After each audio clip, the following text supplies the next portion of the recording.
અને હવે વાત કરીશું દાહોદની તો દાહોદ જિલ્લાના ગરબાડા એપીએમસી ખાતે ચોમાસાની વાવણીની સિઝન દરમિયાન ખેડૂતોએ ખાતર મેળવવા માટે ભારે ઉથલપાથલ મચાવી છે। વહેલી સવારથી જ હજારો ખેડૂતો લાઇનમાં ઉભા રહ્યા, જેમાં મહિલાઓનો પણ સમાવેશ થાય છે।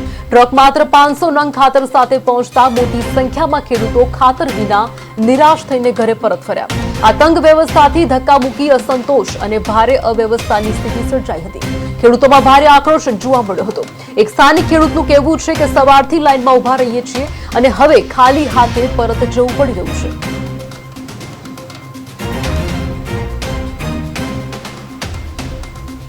મારું કામ ભીડોય હું રાતે 3 વાગે ના આવી અને ખાતર હારું બેટા જે 4 દિવસ થઈ ગયા અને હજારોની પબ્લિક છે અહીંયા આગળ 500 થઈ ગયો।